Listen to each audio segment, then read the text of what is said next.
Apakah kamu sudah kenal handak dengan baik? Dalam operasi penambangan, akan dilakukan peledakan jika dalam proses pembongkaran bahan galian tidak mampu digali dengan alat mekanis. Dalam hal ini, diperlukan adanya handak sebagai komponen utama dari peledakan.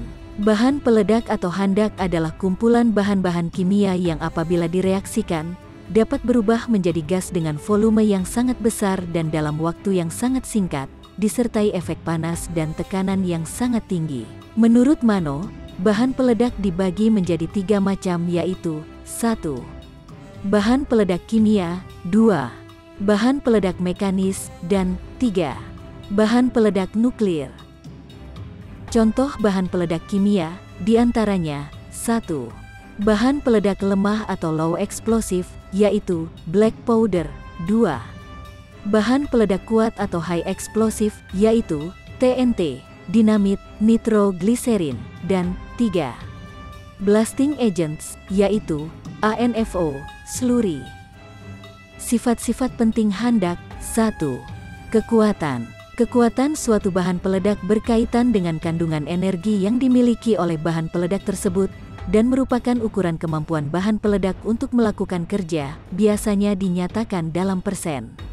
2. Kecepatan detonasi. Kecepatan detonasi atau void of detonation atau kecepatan meledak adalah kecepatan gelombang detonasi untuk mempropagasi di sepanjang kolom isian bahan peledak. Biasanya dinyatakan dalam meter per detik. 3. Bobot isi. Bobot isi bahan peledak adalah perbandingan antara berat dan volume bahan peledak, dinyatakan dalam gram per sentimeter kubik. Bobot isi biasanya juga dinyatakan dalam istilah spesifik gravity, stick count, atau loading density. Pada umumnya, bahan peledak yang mempunyai bobot isi yang tinggi akan menghasilkan kecepatan detonasi dan tekanan yang tinggi. 4. Tekanan detonasi.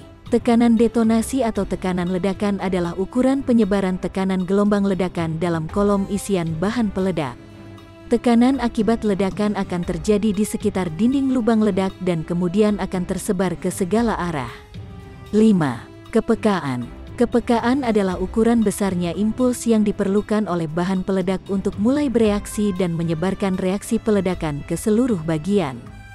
Bahan peledak yang sensitif belum tentu bisa disebut bahan peledak yang baik. Bahan peledak yang tidak peka tetapi mudah penyebarannya akan lebih menguntungkan, karena lebih aman dalam penyimpanan, pengangkutan maupun penggunaannya di lapangan. 6. Ketahanan terhadap air. Bahan peledak mempunyai ukuran kemampuan terhadap ketahanan air dengan tidak merusak, merubah atau mengurangi kepekaannya, dinyatakan dalam jam. Pada umumnya, bahan peledak gelatin mempunyai ketahanan terhadap air yang sangat bagus, sedangkan bahan peledak black powder kurang baik dalam hal ini. 7. Sifat gas beracun.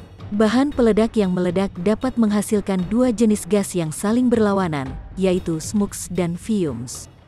Smokes tidak berbahaya karena hanya terdiri dari uap atau asap yang berwarna putih. Sedangkan fumes berwarna kuning dan berbahaya karena sifatnya beracun.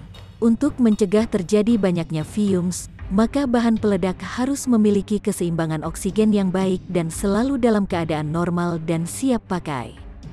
8. Permeabilitas. Sebagai contoh permeabilitas yaitu bahan peledak yang bisa larut air akan mudah ikut terlarut yang mengakibatkan zat peledak tersebut kehilangan inti bahan peledak itu sendiri. Dalam setiap rancangan operasi peledakan, terdapat juga beberapa hal yang perlu diperhitungkan dalam pemilihan bahan peledak, yakni sebagai berikut. 1. Harga bahan peledak dan perlengkapannya. 2. Ketersediaan di pasaran dalam jangka panjang. 3.